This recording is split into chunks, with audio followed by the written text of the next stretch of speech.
Hello learners, welcome to my YouTube channel. आज की video में हम फिर से एक इम्पॉर्टेंट टॉपिक डिस्कस करने वाले हैं। इम्पॉर्टेंट टॉपिक क्या, बहुत सारे इम्पॉर्टेंट टॉपिक्स हैं जो आपके EMRS एग्ज़ाम के लिए बहुत ज़्यादा यूज़फुल हैं। चाहे आप प्रिंसिपल का टेस्ट दे रहे हैं या आप जो है PGT से रिलेटेड कोई भी टेस्ट दे रहे हैं या TGT से रिलेटेड, तो लर्नर्स यहाँ से क्वेश्चन आपसे ज़रूर पूछे जाएंगे। और इस वीडियो में जितने भी टॉपिक हैं वो आप सबके लिए मोस्ट इम्पॉर्टेंट टॉपिक हैं और बिल्कुल समराइज फॉर्म में मैं आप लोगों के लिए लेकर आई हूँ। तो लर्नर्स, इसमें से बहुत सारे टॉपिक्स जो है वो आपको आपके एग्ज़ाम में देखने को मिलेंगे, क्योंकि जो आपका टीचिंग एप्टीट्यूड है वो जैसे 20 मार्क्स का भी आ रहा है, ठीक है। PGT में जैसे वो 10 नंबर का भी आ रहा है, ठीक है। किसी में 20 का आ रहा है, किसी में 10 मार्क्स का आ रहा है। तो वो चीज़ हम लोग नहीं देखेंगे, हम सिर्फ इतना देखेंगे जो भी कंटेंट इंपॉर्टेंट है यहाँ से लर्नर्स, उसी को हम लोग जो है अपनी वीडियो में लेकर के आए हैं। तो अगर आप में से किसी ने मेरी पिछली वीडियोस नहीं देखी हैं लर्नर्स, तो प्लीज़ मेरे चैनल पर जाइए, सारी वीडियोस देखिए, क्योंकि एक एक कंटेंट जो है आप लोगों के लिए बहुत ज़्यादा यूज़फुल रहने वाला है। तो चलिए, ज़्यादा टाइम ना लेते हुए, माँ सरस्वती जी का नाम लेते हुए हम स्टार्ट करते हैं अपनी आज की वीडियो। तो देखिए, हम लोग सबसे पहले देखेंगे टीचिंग एप्टीट्यूड की। अगर मैं बात करूं तो टीचिंग एप्टीट्यूड का मतलब क्या हुआ, वो एप्टीट्यूड जो एक टीचर और स्टूडेंट के बीच में क्या करता है, एक इंटरेक्शन करता है। इसी प्रोसेस को हम लोग क्या बोलते हैं लर्नर्स, टीचिंग बोलते हैं। तो देखिए, जहाँ पर एक हाईली एक्सपीरियंस्ड पर्सनैलिटी एक लेस एक्सपीरियंस्ड पर्सनैलिटी को क्या करती है, थोड़ा सा लर्निंग ट्रांसफ़र करती है, उस प्रोसेस को हम क्या बोलते हैं, टीचिंग बोलते हैं। टीचिंग को एक सोशल प्रोसेस बोला जाता है। इसके साथ साथ टीचर और स्टूडेंट के बीच में इंटरेक्शन होना बहुत ज़्यादा ज़रूरी है लर्नर्स, क्योंकि जब तक टीचिंग में इंटरेक्शन नहीं होगी तब तक टीचिंग का प्रोसेस कभी भी सक्सेसफुल नहीं होगा। हम लोगों को पता है, अगर हम लोग बात करें, देखिए इस ट्रायंगल के अकॉर्डिंग यहाँ पर टीचर होता है, यहाँ पर स्टूडेंट होता है, यहाँ पर हमारा करिकुलम होता है। तो जब एक टीचर अपने आइडियाज़ को शेयर करता है अपने स्टूडेंट्स तक, इसी प्रोसेस को क्या बोला जाता है, इंटरेक्शन या अंतःक्रिया। तो टीचिंग के अंदर ये दोनों चीज़ें होनी बहुत ज़्यादा ज़रूरी है लर्नर्स। इसके साथ साथ अगर एक टीचर अपनी इन्फॉर्मेशन, अपना नॉलेज, अपने आइडियाज़, अपने थॉट्स जब अपने स्टूडेंट्स को शेयर करता है, वो क्या कहलाती है, हमारी टीचिंग लर्निंग प्रोसेस, ठीक है। तो जो हमारा लर्नर्स TLP है, TLP में 3 चीज़ें इंक्लूड हुई हमारी, एक हमारा टीचर, एक हमारा स्टूडेंट और दूसरा हमारा करिकुलम या हमारा टीचिंग एनवायरनमेंट, ठीक है, जिसे हम स्किप नहीं कर सकते। तो जो हमारी टीचिंग होती है वो डायरेक्ट भी हो सकती है और इनडायरेक्ट भी हो सकती है। डायरेक्ट का मतलब जब हम किसी एजुकेशनल इंस्टीट्यूशन में जा कर के अपने किसी भी एक हायर नॉलेज वाले टीचर से नॉलेज गेन करते हैं।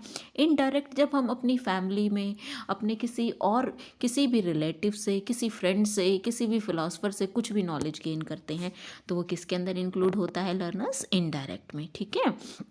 तो चलिए, अब हम इसकी कैरेक्टरिस्टिक्स देख लेते हैं, क्योंकि आपको जो क्वेश्चन देखने को मिलेंगे वो इन्हीं चीज़ों से रिलेटेड होंगे। देखिए, टीचिंग को कैसा प्रोसेस बोला जाता है, कॉम्प्लेक्स प्रोसेस बोला जाता है। क्यों? क्योंकि हर एक टीचर सारी चीज़ें अपने लर्नर्स को नहीं समझा सकता। मेरा कहने का मतलब क्या है लर्नर्स, एक टीचर को पहले क्या होना होता है, एक स्टूडेंट होना होता है, उसे सोचना होता है कि मेरे लर्नर्स कैसे मेरी चीज़ों को समझ पाएंगे, किस तरीके से मैं अपने लर्नर्स को चीज़ों को समझा सकता हूँ। तो हर टीचर हर तरीके से सब लर्नर्स को सेटिस्फाई नहीं कर सकता है। तो टीचर क्या करता है, बहुत कोशिश करता है अपने लर्नर्स को चीज़ों को समझाने के लिए, इसीलिए इसे कॉम्प्लेक्स प्रोसेस बोला जाता है। नेक्स्ट आता है, teaching is arts as well as science. Teaching को आर्ट्स भी बोला जाता है और साइंस भी बोला जाता है। देखिए लर्नर्स, इसे हम साइंस क्यों बोलेंगे, अगर हम लोग बात करें टीचिंग की, साइंस के अंदर क्या होता है, हर काम सिस्टमेटिक वे से होता है, एक रूटीन से, एक सिस्टम से जो है काम चलता है। दूसरी बात, cause and effect relationship find out किया जाता है, ठीक है। किसी भी चीज़ का क्या रीज़न है, किस वजह से वो चीज़ हुई है, उस चीज़ को देखा जाता है, इसीलिए इसे क्या बोला जाता है, टीचिंग इज़ साइंस। इसके साथ साथ आर्ट इसे क्यों बोला जाता है, क्यों? क्योंकि चीज़ों को प्रैक्टिकली इम्प्लीमेंट करना हमें आना चाहिए।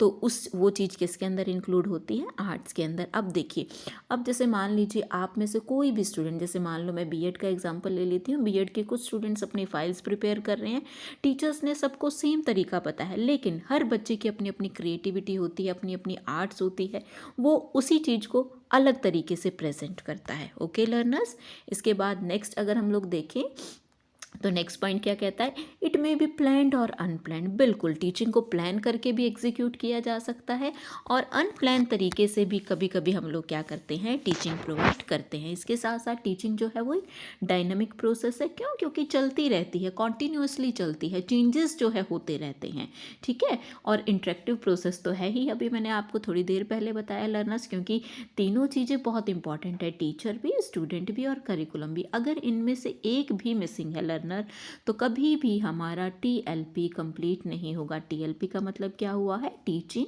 Learning process. ओके लर्नर्स, इसके साथ साथ कुछ वेरिएबल्स की यहाँ पर बात की है, तो यहाँ से भी आपसे क्वेश्चन पूछा जाता है लर्नर्स, तो ध्यान से सुनिएगा, इसी तरीके से पेशेंस बनाए रखिएगा। ये मैराथन वीडियो है, एक बार आप इस वीडियो को ध्यान से सुनिएगा, बहुत सारे कंसेप्ट जो हैं वो आपके यहाँ से क्लियर हो जाएंगे लर्नर्स। तो देखिए, वेरिएबल्स की अगर मैं बात करूँ तो सबसे पहले आता है इंडिपेंडेंट वेरिएबल, सेकेंड आता है डिपेंडेंट वेरिएबल और थर्ड आता है आपका इंटरवेनिंग वेरिएबल। देखिए, इंडिपेंडेंट का मतलब क्या हुआ, स्वतंत्र। तो यहाँ पर टीचिंग के अंदर टीचर जो है क्या है, एक इंडिपेंडेंट वेरिएबल है, और डिपेंडेंट कौन हो गया, हमारा लर्नर, हमारा स्टूडेंट, ठीक है। इसके बाद इंटरवेनिंग क्या हुआ, जो इस प्रोसेस को कंप्लीट करने में हेल्प करते हैं, वो आपका करिकुलम भी हो सकता है, वो टीचर की स्ट्रेटजीज़ हो सकती हैं, वो टीचर की टेक्नोलॉजीज़ हो सकती है, वो टीचर के टैक्टिक्स हो सकते हैं, किस तरीके से वो अपने लर्नर्स को समझाएगा। ओके लर्नर्स, तो देखिएगा, आपको एक क्वेश्चन यहाँ से ज़रूर मिलेगा। तो चाहे आप प्रिंसिपल के लिए प्रिपेयर करें, किसी भी आप एग्ज़ाम के लिए प्रिपेयर कर रहे हैं जहाँ पर आपसे टीचिंग एप्टीट्यूड पूछा जाएगा, वहाँ पर यहाँ से क्वेश्चन आप लोगों को लर्नर्स फाइनली देखने को मिलेगा। चलिए आगे देख लेते हैं मोस्ट इम्पॉर्टेंट टॉपिक अभी जो हम लोग डिस्कस करने वाले हैं, ऑब्जेक्टिव्स ऑफ टीचिंग। टीचिंग के ऑब्जेक्टिव्स के बारे में हम लोग डिस्कस कर रहे हैं, लेकिन जहाँ से क्वेश्चन आपसे पूछा जाता है वो ऑब्जेक्टिव हम लोग डिस्कस करने वाले हैं लर्नर। सबसे पहले ब्लूम का नाम आता है, BS ब्लूम इनका पूरा नाम है। फिर आता है आपका गैगने, इसे आप किसी भी तरीके से जो है प्रोनाउंस कर सकते हैं, या तो गैने या गैगने, जैसे भी आपको ठीक लगे लर्नर्स। इसके बाद ब्लूम के ऑब्जेक्टिव्स की हम लोग बात करते हैं। इस क्वेश्चन को आप स्टार मार्क कर लीजिएगा लर्नर्स, यहाँ से क्वेश्चन पक्का देखने को मिलता है। इवन अगर आप नेट की प्रिपरेशन भी कर रहे हैं तो मेरी इस वीडियो से भी आपको क्वेश्चन पक्का देखने को मिलेंगे, ठीक है। तो EMRS के एग्जाम्स में तो आपको पक्का देखने को मिलने वाले हैं। तो ब्लूम टेक्सोनोमी के अंदर सबसे पहले याद रखेंगे 3 डोमेन्स होते हैं लर्नर, 3 डोमेन की यहाँ बात की जाती है। सबसे पहले कॉग्निटिव, सेकंड आता है अफेक्टिव और थर्ड आता है हमारा साइकोमोटर डोमेन। तो जो कॉग्निटिव डोमेन है वो किससे रिलेट करेगा लर्नर्स, हमारे माइंड से। अफेक्टिव डोमेन हमारी फीलिंग्स के साथ, साइकोमोटर डोमेन हमारी एक्टिविटीज़ के साथ। अगर लर्नर्स आपको ये वीडियो बहुत ज़्यादा डीपली देखनी है तो मेरे चैनल पर जाइएगा, वहाँ पर मैंने domains of education, domains of teaching के नाम से जो है वीडियो बनाई हुई है, शॉर्ट्स भी है मेरी, तो आप लोग देखिएगा, ठीक है। तो चलिए जी आगे आ जाते हैं अपने टॉपिक पर वापस। तो जो BS ब्लूम है, इन्होंने 1956 में कॉग्निटिव डोमेन के बारे में क्या किया है, डिस्कस किया है, और इन्होंने जो है 5 तरीके के जो है ऑब्जेक्टिव्स हमें बताए। लेकिन धीरे धीरे इनके कुछ फिलोसफर थे, इनके कुछ फ्रेंड्स थे, जिन्होंने जो है आगे काम किया अफेक्टिव डोमेन पर भी और हमारे साइकोमोटर डोमेन पर भी, ठीक है। तो एक लर्नर के बिहेवियर को जानने के लिए तीनों डोमेन्स बहुत इंपॉर्टेंट रोल प्ले करते हैं। तो अब हम लोग बात कर रहे हैं किस डोमेन की, कॉग्निटिव डोमेन की, ठीक है। ये कॉग्निटिव डोमेन है और ये सीरीज़ कैसे चलेगी, सबसे पहले आता है नॉलेज, फिर आता है कॉम्प्रीहेंशन, ठीक है, इस सीरीज़ में चलेगी। तो अगर हम लोग नॉलेज की बात करें तो ये सबसे लोवेस्ट लेवल होता है लर्नर्स, ये क्वेश्चन पूछा जाता है, आप लोग ध्यान रखेंगे, लोवेस्ट लेवल ऑफ टीचिंग। तो आपका आंसर क्या रहने वाला है लर्नर्स, नॉलेज। और अगर आपसे पूछा जाए हाईएस्ट लेवल ऑफ टीचिंग, तो आपका आंसर क्या रहेगा, इवैल्यूएशन। ये क्वेश्चन आपसे पूछे जा चुके हैं, तो प्लीज़ इनको ध्यान से सुनिएगा लर्नर्स, और इसी तरीके से पेशेंस बनाए रखिएगा। तो चलिए फर्स्ट पॉइंट देखते हैं, नॉलेज। नॉलेज का मतलब यहाँ पर क्या हुआ लर्नर, बच्चा जो है चीज़ों को जब क्रैम करना सीखता है, चीज़ों को मेमोराइज करना सीखता है, तो वो कौन से लेवल पर आता है, नॉलेज पर। धीरे धीरे बच्चे की जो है कॉम्प्रीहेंशन, बच्चे की अंडरस्टैंडिंग, बच्चा समझना शुरू कर देता है। जहाँ बच्चा डिफ्रेंशिएट करना सीख जाता है तो वो किस में आएगा, कॉम्प्रीहेंशन में। थर्ड आता है एप्लीकेशन, जब बच्चा जो है डिफरेंस करने के साथ साथ चीज़ों को अपनी रियल लाइफ में जो है यूज़ करना बनाना सीख जाएगा। जैसे अगर आप वेजिटेबल्स लेने जा रहे हैं तो आप बच्चे को दिखा रहे हैं ये पीज़ हैं, तो बच्चा समझ जाएगा कि पीज़ की तो जो है मटर की तो सब्जी बनने वाली है, तो बच्चा उन्हें समझता है। फ्रूट्स वो देखता है कि वो खाएगा इन चीज़ों को, ठीक है। फिर आता है एनालिसिस। एनालिसिस का मतलब जब बच्चे के लिए कुछ चीज़ें मुश्किल हो जाती हैं तो वो क्या करता है, चीज़ों को ब्रेक करके सीखना शुरू करता है, ठीक है।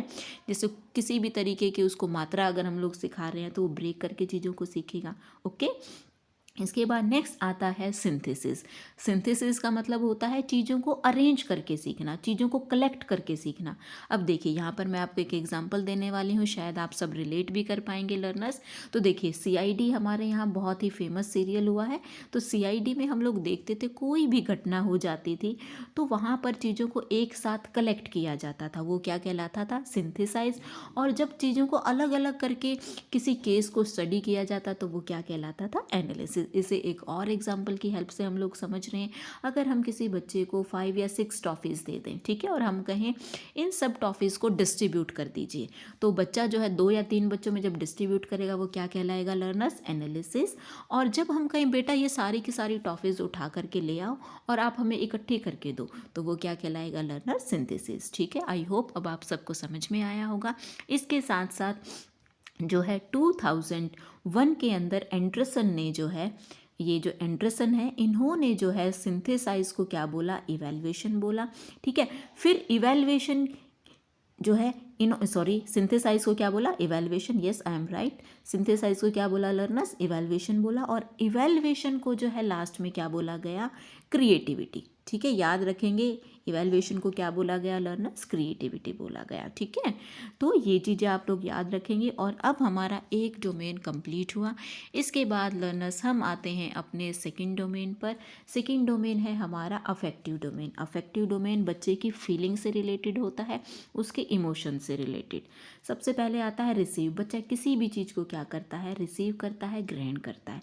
फिर उसी चीज़ को सीखने के बाद उसके ऊपर रिस्पॉन्ड करना शुरू करता है लर्नर्स, और लास्ट में उसे वैल्यू देता है। जैसे कि अब आप सबके लिए EMRS का एग्ज़ाम जो आप दे रहे हैं, आपके लिए आपकी लाइफ में इसकी बहुत ज़्यादा वैल्यू है, तो शायद आप इसे नंबर 1 पर रखेंगे। अगर आप KVS की प्रिपरेशन कर रहे हैं, DSSB की प्रिपरेशन कर रहे हैं, लेकिन अभी आपके लिए नंबर 1 प्रायोरिटी क्या है, आपका EMRS का एग्ज़ाम, ठीक है, आप उसे वैल्यू दे रहे हैं।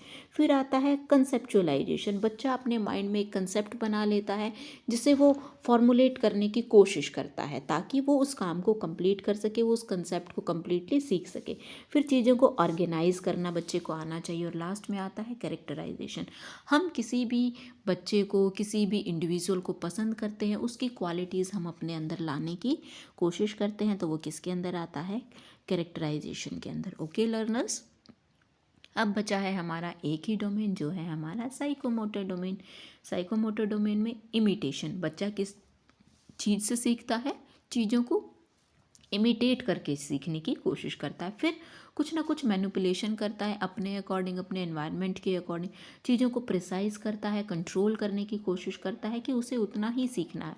फिर आर्टिकुलेशन, चीज़ों के अंदर कोऑर्डिनेशन बनाने की कोशिश करता है। और नेचुरलाइजेशन, चीज़ों को अपने नेचर के अंदर डालने की कोशिश करता है, उन्हें अपनी चीज़ों को लेकर आता है। देखिए जैसे हर एक टीचर की पर्सनैलिटी, उसका वे ऑफ स्किल, ठीक है, वे ऑफ कम्युनिकेशन, ये क्या चीज़ें प्रेजेंट करता है, उसका नेचर किस तरीके का हो गया है। क्योंकि जब आप एक फील्ड में आ जाते हैं, चाहे आप टीचिंग करते हैं या आप और भी किसी अदर फील्ड में हैं, तो मैं टीचिंग का एग्जांपल इसलिए दे रही हूँ क्योंकि हम यही टॉपिक डिस्कस कर रहे हैं, तो वो जो है उसके बिहेवियर के अंदर वो चीज़ें दिखनी शुरू हो जाती हैं, ओके। तो देखिए लर्नर्स, ये हमने मोस्ट इम्पॉर्टेंट टॉपिक डिस्कस किया है, ब्लूम टेक्सोनॉमी जिसे हम बोलते हैं। याद रखिएगा तीनों डोमेन, हाईएस्ट डोमेन कौन सा हुआ, लोवेस्ट डोमेन कौन सा हुआ। अब बात कर लेते हैं हम अपनी गैने की, ठीक है। तो जो गैने ने ऑब्जेक्टिव्स दिए हैं, सबसे पहले तो आप सब ध्यान रखेंगे कितने टाइप की लर्निंग इन्होंने दी है लर्नर्स। तो इन्होंने जो है 8 टाइप ऑफ लर्निंग जो है प्रेजेंट करी है। इसमें भी क्वेश्चन पूछा जाता है highest level of learning according to Gagne, तो आपका आंसर क्या रहेगा लर्नर्स, प्रॉब्लम सॉल्विंग। ठीक है, प्रॉब्लम सॉल्विंग ये वही क्वेश्चंस हैं जो आपके एग्जाम्स में आ चुके हैं, इसीलिए मैं आपको बता रही हूँ। इसके बाद लोवेस्ट लेवल ऑफ लर्निंग अगर आपसे पूछा जाए तो आप समझ ही गए होंगे, तो लोवेस्ट कौन सा हुआ हमारा, सिग्नल लर्निंग। ठीक है लर्नर्स, तो इसे ध्यान में रखेंगे। अब बात करते हैं सबसे पहले और इजी टू कॉम्प्लेक्स की तरफ ये जो है मूव करता है। आप देखिएगा जितने भी पॉइंट मैंने लिखे हैं लर्नर्स, ये सब मोस्ट इम्पॉर्टेंट पॉइंट है। ये क्वेश्चन भी आपसे पूछा गया है कि कहने की थ्योरी जो है इजी से कॉम्प्लेक्स की तरफ क्या करती है, मूव करती है लर्नर्स। तो सबसे पहले आते हैं सिग्नल लर्निंग। ये जो है थोड़ा सा हम जब बच्चे को सिखाते हैं साइन की हेल्प से, किसी भी एक सिग्नल की हेल्प से, तो बच्चा सीख जाता है। जैसे कि अगर ट्रैफिक लाइट की अगर हम लोग बात करें तो अगर पेरेंट्स के साथ बच्चे जाते हैं तो बच्चों को पता चलता है रेड लाइट हुई है तो क्या करना है, ग्रीन लाइट हुई है तो क्या करना है, येलो लाइट हुई है तो क्या करना है। ओके लर्नर्स, और ये जो है रिलेट करती है पेवलॉव की थ्योरी। और अगर किसी लर्नर को पेवलॉव की थ्योरी देखनी है तो मेरे चैनल पर जाइए, प्लेलिस्ट बनी हुई है लर्निंग की अलग से, और उसके अंदर ये सारी थ्योरीज जो हैं वो हैं। ठीक है, नेक्स्ट आता है स्टिमुलस रिस्पॉन्स लर्निंग, यानी कि जहाँ पर रीइंफोर्समेंट का यूज़ किया जाता है और बच्चे को चीज़ों को सिखाया जाता है। ये जो है स्किनर की थ्योरी आती है, स्किनर ऑपरेंट कंडीशनिंग थ्योरी, उससे रिलेट करेगा। फिर से मैं आपको सजेस्ट करूँगी लर्निंग की प्लेलिस्ट ओपन करिएगा और वहाँ से इन चीज़ों को कंप्लीट करिएगा। फिर आता है चेनिंग। चेनिंग का मतलब एक सीक्वेंस बनना। अगर किसी को साइकिल आती है वो स्कूटी आसानी से चलाना सीख जाएगा। फिर आता है वर्बल एसोसिएशन, जहाँ पर वर्ड्स का यूज़ करना हम सीख जाते हैं, तो वो क्या कहलाती है, वर्बल एसोसिएशन। और नेक्स्ट आता है डिस्क्रिमिनेशन, जिसका मतलब हम चीज़ों में डिफ्रेंशिएट करना सीख जाते हैं और फिर कंसेप्ट अपना एक बिल्डअप करते हैं, उसी कंसेप्ट के अकॉर्डिंग अपने प्रिंसिपल्स को फॉलो करते हैं और लाइफ में जितनी भी प्रॉब्लम्स आती हैं, प्रॉब्लम सॉल्विंग लर्निंग की हेल्प से हम उन चीज़ों को क्या कर लेते हैं, लर्नर सॉल्व कर लेते हैं। ठीक है, तो देखिए अब हमारे दोनों ऑब्जेक्टिव कंप्लीट हुए और इसे आप star, double star, triple star जितना मार्क करना चाहे मार्क कर सकते हैं, क्योंकि यहाँ से क्वेश्चन बहुत पूछे जाते हैं लर्नर्स। तो देखिए हमारे इंपॉर्टेंट टॉपिक जो है कुछ कंप्लीट हुए। चलिए इसी तरीके से लर्नर्स पेशेंस बनाए रखिएगा। इसके बाद एक छोटी सी टर्म आती है पेडागोजी। ठीक है, पेडागोजी, पेडागोजी हम किसे कहेंगे, शिक्षा शास्त्र जिसे हम बोलते हैं।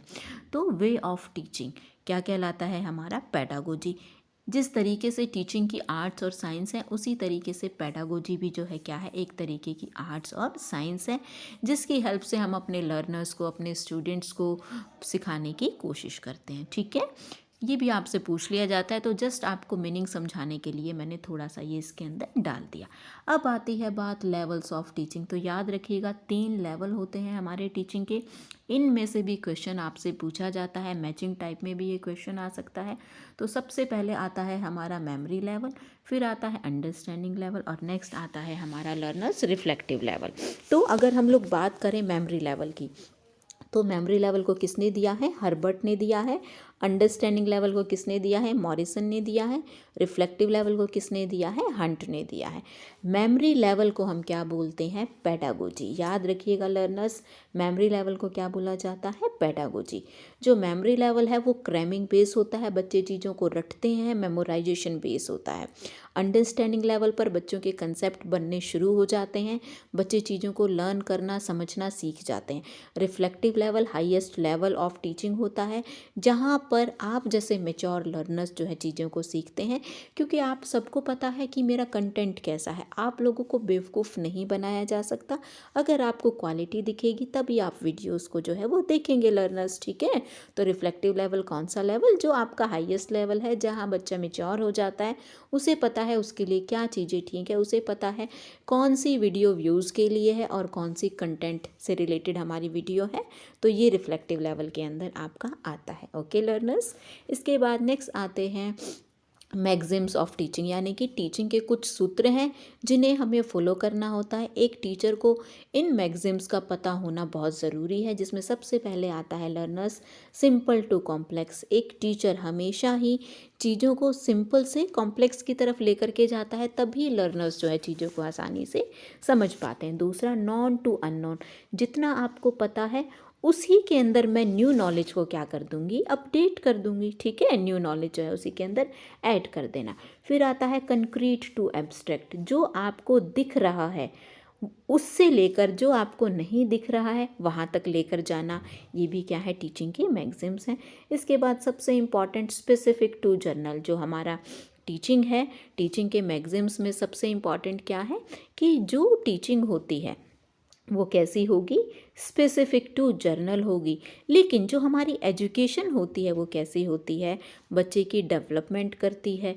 ठीक है, जर्नल टू स्पेसिफिक होगी, याद रखिएगा, डेवलपमेंट कैसी होगी, जर्नल टू स्पेसिफिक। ठीक है, वैसे तो ये सीजीपी का क्वेश्चन है लेकिन मैंने यहीं पर आपको बता दिया। इसके बाद होल टू पार्ट, कंप्लीट से हम पार्ट की तरफ मूव करते हैं। एनालिसिस टू सिंथेसिस, बिल्कुल अभी मैंने थोड़ी देर पहले आपको बताया था लर्नर्स, चीज़ों को ब्रेक करके सीखना और चीज़ों को कलेक्ट करके सीखना। साइकोलॉजिकल टू लॉजिकल, चीज़ों को सिखाना। डायरेक्ट टू इनडायरेक्ट, ये चीज़ों को सीखना। ओके, इसके बाद फिर से आते हैं हमारे वेरिएबल्स, ये मैं आपको कवर करवा चुकी हूँ तो इन्हें हम दोबारा नहीं करेंगे लर्नर्स।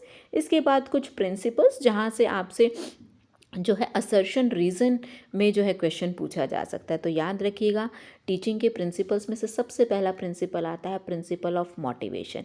मोटिवेशन का मतलब क्या होता है, अपने लर्नर्स को मोटिवेट करना चीज़ों को करने के लिए। मोटिवेशन दो तरीके का होता है, पॉजिटिव और नेगेटिव। एक टीचर ज़्यादातर पॉजिटिव का यूज़ करता है, नेगेटिव का यूज़ बहुत rare of the rarest cases में किया जाता है जहाँ पर बच्चे नहीं समझ पाते हैं। इसके बाद सेकंड आता है प्रिंसिपल ऑफ इंटरेस्ट, बच्चों का इंटरेस्ट क्रिएट करना एक टीचर के लिए इम्पॉर्टेंट जो है वर्क होता है। बच्चे इंटरेस्ट लेते हैं तो वो आपको 4 घंटे भी सुन सकते हैं, अगर वो आपका इंटरेस्ट नहीं ले पा रहे तो वो आपको 2 मिनट भी नहीं सुनेंगे। ठीक है, तो बच्चों का इंटरेस्ट जो है बहुत ज़रूरी है। ओके लर्नर्स, इसी तरीके से आप पेशेंस बनाए रखिएगा। इसके बाद नेक्स्ट आता है प्रिंसिपल ऑफ एक्टिविटी, बच्चों को इंगेज रखना एक्टिविटीज़ के थ्रू, ताकि बच्चे जो है थोड़ा सा जो है चीज़ों को सीखने की कोशिश करें, थोड़ा सा प्रैक्टिकली थोड़ा सा जो है चीज़ों को करने की कोशिश करें। फिर रिलेटेड टू रियल लाइफ, बिल्कुल हम जितना आपको सिखा रहे हैं सिर्फ कंटेंट मैटर नहीं करता बच्चे, कंटेंट के साथ साथ आप उस कंटेंट को अपनी रियल लाइफ में क्या करेंगे, इम्प्लीमेंट करेंगे। यही क्या कहलाती है, टीचिंग कहलाती है। इसके बाद प्रिंसिपल ऑफ इंडिविजुअल डिफरेंसेस, जिसे हम कभी भी स्किप नहीं कर सकते। एक बच्चा जो है हर दूसरे बच्चे से क्या है, टोटली डिफरेंट है। अब हम सबके इंटरेस्ट अलग अलग हैं, ठीक है, लेकिन हम जो है क्या कोशिश करते हैं कि सबके इंटरेस्ट को साथ में लेकर के चला जाए, हर बच्चे की तरफ ध्यान दिया जाए। नेक्स्ट आता है प्रिंसिपल ऑफ प्लानिंग, चीज़ों की प्लानिंग करना बहुत ज़रूरी है। प्रिंसिपल ऑफ सिलेक्शन, चीज़ों को सिलेक्ट करना भी बहुत ज़रूरी है, क्योंकि कुछ सिलेक्टिव स्पेसिफिक चीज़ों के ऊपर ही क्या किया जाता है, उनको फॉलो कराया जाता है, उन्हीं के ऊपर काम किया जाता है। प्रिंसिपल ऑफ डेमोक्रेटिक वैल्यूज़ बहुत इंपॉर्टेंट है भाई, ये टीचिंग एप्टीट्यूड में बहुत पूछा जाता है। लर्नर्स ध्यान से सुनिएगा, एक टीचर के अंदर डेमोक्रेटिक थिंकिंग होनी चाहिए, डेमोक्रेटिक वैल्यूज़ होनी चाहिए। क्लासरूम का एनवायरनमेंट भी वो डेमोक्रेटिक बनाएगा। डेमोक्रेटिक का मतलब क्या हुआ, अगर आप क्लास के अंदर मॉनिटर बना रहे हैं तो आप बॉयज़ को भी बनाएंगे, गर्ल्स को भी बनाएंगे। ओवरऑल इक्वल अपॉर्चुनिटीज़ देंगे आप दोनों जेंडर को, चाहे वो बॉयज़ हैं या वो गर्ल्स हैं। ओके लर्नर्स, फिर आता है प्रिंसिपल ऑफ क्रिएटिविटी, बिल्कुल टीचर को क्रिएटिव होना पड़ता है। आज के सिचुएशन के अकॉर्डिंग क्रिएटिविटी एक इम्पॉर्टेंट रोल प्ले करती है। ठीक है, इसके बाद नेक्स्ट आता है लेवल्स ऑफ टीचिंग। देखिए लर्नर्स, ये भी मैं आपको पहले करवा चुकी हूँ, फिर से बता देती हूँ। मेमोरी लेवल हर्बर्ट ने दिया है, अंडरस्टैंडिंग लेवल मॉरिसन ने, रिफ्लेक्टिव लेवल किसने, हंट ने दिया है। चलिए जी आगे चल लेते हैं। इसके बाद कुछ लैंग्वेज से रिलेटेड कुछ पॉइंट्स हैं, अगर आप करना चाहें तो कर सकते हैं, अदरवाइज़ आप ये वाला पार्ट जो है ऊपर ही अभी हम लोगों ने किया है ये उसी से रिलेटेड है। ठीक है, लैंग्वेज के 2 टाइप होते हैं, ये आपको पता ही है, मौखिक और लिखित, रिटन एंड ओरल। ठीक है, तो ये आप सबको आइडिया होगा। कुछ सिंबॉलिक भी होते हैं जहाँ पर हम सिंबल्स का यूज़ करते हैं। ठीक है लर्नर्स, इसके बाद चलिए नेक्स्ट आते हैं हम हमारे फिर से एक इम्पॉर्टेंट टॉपिक की तरफ। टॉपिक है हमारा टीचिंग लर्निंग मटेरियल। यहाँ से भी क्वेश्चन आपसे पूछा जाता है लर्नर्स, तो प्लीज़ ध्यान से सुनिएगा। सबसे पहले बात करते हैं ऑडियो की। ऑडियो के अंदर आता है आपका टेलीफोन, रेडियो, पॉडकास्ट और लिंग्वा फोन। ठीक है, आप इन्हें एज इट इज़ लर्न रखेंगे लर्नर्स। फिर हम बात करते हैं वीडियो की। जहाँ पर हम चीज़ों को देख पाते हैं। इसके अंदर भी जो है 3 तरीके से, सबसे पहले प्रिंट, फिर आता है नॉन प्रोजेक्टिव, फिर आता है प्रोजेक्टिव। इनसे क्वेश्चन बहुत पूछा जाता है। तो सबसे पहले ध्यान रखेंगे प्रिंट में हमारे कौन कौन से आएंगे। हमारे न्यूज़पेपर्स आएंगे, रिपोर्ट्स आएंगी, documents, magazines, book, text books, ठीक है। इन्हें आप केस स्टडीज़ आप याद रखेंगे। फिर जहाँ से क्वेश्चन आता है आप इन्हें स्टार मार्क कर लीजिएगा लर्नर्स, प्रोजेक्टिव और नॉन प्रोजेक्टिव में। प्रोजेक्टिव की अगर मैं बात करूँ तो इसमें पूछा जाता है OHP। OHP का फुल फॉर्म क्या है? Overhead projector. Slides, film strips आती हैं, माइक्रो कार्ड्स आते हैं, एपिडायोस्कोप आता है, स्लाइड प्रोजेक्टर आता है। इसके बाद जो 2D हैं और 3D हैं, इनसे भी क्वेश्चन आपसे पूछा जाता है। तो अगर हम 2D की बात करें तो इसमें कौन कौन सी चीज़ें आएंगी लर्नर्स? आपके चार्ट्स आते हैं, ब्लैक बोर्ड आता है, वाइट बोर्ड आता है, बुलेटिन बोर्ड, ठीक है, फ्लैश कार्ड्स, ठीक है, मैप्स, पोस्टर्स, चार्ट्स, ग्राफ्स, ये सब इसके अंदर आएंगे। और 3D में क्या आएगा? आपका पपेट्स, ठीक है, मॉडल्स आएंगे आपके यहाँ पर, आपका ग्लोब आएगा, आपका होलोग्राम आएगा, आपका डायरामा आएगा। इसको प्लीज़ एक बार लर्नर स्किप कर दीजिएगा, ठीक है, इसे स्किप कर दीजिएगा, ओके। इसके साथ साथ अगर हम लोग देखें फिर से एक छोटा सा important topic, difference between syllabus and curriculum. हमें दोनों चीज़ें सेम लगती हैं, लेकिन जो हमारा करिकुलम है उसका एरिया काफ़ी बड़ा है। इसी के अंदर हमारा क्या इंक्लूड होता है? सिलेबस इंक्लूड होता है। तो जो ओवरऑल कंटेंट होता है वो किस में आता है? करिकुलम में। चाहे आपका सोलिस्टिक आए या नॉन सोलिस्टिक, वो किसके अंदर आता है? करिकुलम में। और जो हमारा सिलेबस है, सिलेबस के अंदर वो एक सब्जेक्ट के कंसेप्ट्स जो आप पढ़ रहे हैं, जैसे आप इंग्लिश का टॉपिक ले रहे हैं तो इंग्लिश के अंदर जितने भी कंसेप्ट्स आए हैं वो क्या हुआ? इंग्लिश का सिलेबस हुआ, ठीक है। और करिकुलम में इंग्लिश का भी, हिंदी का भी, मैथ्स का भी, सबका आएगा। इसीलिए करिकुलम को वाइड बोला है और सिलेबस को क्या बोला है? नैरो बोला है। और ये प्रिस्पेक्टिव इन नेचर है और ये डिस्क्रिप्टिव। डिस्क्रिप्टिव का मतलब जहाँ बहुत ज़्यादा एलोब्रेट किया जाता है, बहुत ज़्यादा एक्सप्लेन किया जाता है, लेकिन यहाँ पर टू द पॉइंट, ठीक है। और ये जो है करिकुलम लैटिन वर्ड से लिया है और सिलेबस आपका ग्रीक वर्ड से लिया है, ओके लर्नर्स। ऐसे ही पेशेंस बनाए रखिएगा। इसके बाद फिर से इम्पॉर्टेंट टॉपिक जो है हमारा टीचिंग मेथड्स, जहाँ से हर लेवल पर क्वेश्चन पूछा जाता है लर्नर्स। सबसे पहले आता है आपका इंडक्टिव मेथड और नेक्स्ट आता है डिडक्टिव मेथड। तो इंडक्टिव मेथड को याद रखने के लिए लर्नर्स आप याद रखना एग रूल। एग्जाम्पल से जब हम रूल की तरफ चलते हैं तो वो क्या कहलाता है? इंडक्टिव। और डिडक्टिव क्या है लर्नर्स? इसका बिल्कुल अपोजिट है, जहाँ पर हम रूल पहले लेते हैं और एग्जाम्पल हम लोग बाद में देते हैं। तो जो हमारे एग्जाम्पल होते हैं वो क्या होते हैं? स्पेसिफिक।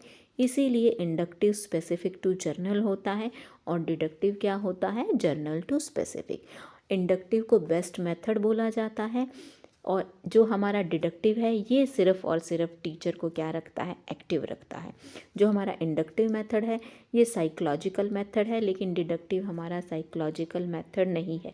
इस मेथड में, इंडक्टिव में बच्चे खुद एफर्ट्स करते हैं, लेकिन यहाँ पर हम बच्चों को रूल्स बताते हैं, एग्जाम्पल्स के थ्रू बच्चों को चीज़ों को सिखाते हैं, ठीक है लर्नर्स। तो देखिएगा ये भी हमारा कंप्लीट हुआ। मैगजीम्स मैंने आपको करा ही दिए हैं अभी थोड़ी देर पहले। तो चलिए आगे देख लेते हैं। ये तो शायद मैं अभी आप लोगों को करवा चुकी हूँ लर्नर्स, ठीक है। देखिएगा, हाँ यस, ये हमने करवा दिया है। तो लर्नर्स आज के लिए इतना ही डिस्कस करेंगे। अगर आपको ये कंटेंट अच्छा लगा है तो प्लीज़ मेरी वीडियो को लाइक करिए, मेरे चैनल को सब्सक्राइब करिए, जितना पॉसिबल हो सके लर्नर्स मेरी वीडियो को शेयर करिए, क्योंकि लास्ट डे के प्रिपरेशन में कुछ टॉपिक्स ऐसे हैं जो अगर आप अब पढ़ेंगे और वो आपको एग्ज़ाम में पक्का देखने को मिलेंगे। तो प्लीज़ आप सबसे रिक्वेस्ट है मेरी लर्नर्स, मेरी वीडियो को शेयर करने की कोशिश करिएगा। और अगर हम लोग इम्पॉर्टेंट की बात करें तो जितना भी मैंने आपको अभी तक करवाया है लर्नर्स, सब बहुत बहुत इम्पॉर्टेंट है। तो यहाँ से आप ब्लूम टैक्सोनॉमी और गैने के लर्निंग टाइप बिल्कुल भी मिस नहीं करेंगे। इसके साथ साथ जितने भी लेवल्स हैं वो किस किस ने दिए हैं ये मिस नहीं करेंगे। टीचिंग के मैगजीम्स आप बहुत अच्छे से लर्न करेंगे लर्नर्स। इसके साथ साथ कुछ प्रिंसिपल्स मैंने आपको बताए हैं, ये प्रिंसिपल्स भी आप लोगों के लिए बहुत ज़्यादा ज़रूरी हैं लर्नर्स, तो इसे भी जो है आप लोग कंप्लीट करेंगे। इसके अंदर जो डेमोक्रेटिक वैल्यूज़ वाला है ये आपसे क्वेश्चन भी पूछे जा सकते हैं, ठीक है, अलग तरीके से वो आपसे पूछ सकते हैं क्वेश्चन को घुमा फिरा करके। लेकिन अगर आपको कंसेप्ट की क्लियरिटी है तो आपको कोई प्रॉब्लम नहीं होने वाली है लर्नर्स। इसके अलावा जितने भी TLM हैं, टीचिंग लर्निंग मटेरियल हैं, ये भी आपसे पूछे जाते हैं। 2D के अंदर किसे इंक्लूड करेंगे, 3D के अंदर हम किसे इंक्लूड करेंगे। तो लर्नर्स आज के लिए हम इतना ही करेंगे। और फिर से एक इम्पॉर्टेंट टॉपिक इंडक्टिव डिडक्टिव, इसे भी आप स्किप नहीं करेंगे। इवन ये क्वेश्चन तो आपसे नेट में भी पूछे जाते हैं। ये जो मैंने ट्रिक बताई है आपको, निमोनिक्स जो है बताया है, एग रूल और रूल एग, इसे लर्नर्स आप लोग ध्यान में रखेंगे। ओके लर्नर्स, इतना पेशेंस के लिए, इतना मुझे ध्यान से सुनने के लिए फिर से आप लोगों से रिक्वेस्ट, अगर कंटेंट अच्छा लग रहा है तो प्लीज़ वीडियो को लाइक करिए, चैनल को सब्सक्राइब करिए, पॉसिबल हो तो मेरी वीडियोस को शेयर करिए, क्योंकि आपके सपोर्ट की मुझे बहुत बहुत रिक्वायरमेंट है। तो लर्नर्स, मिलते हैं अपनी नेक्स्ट वीडियो में।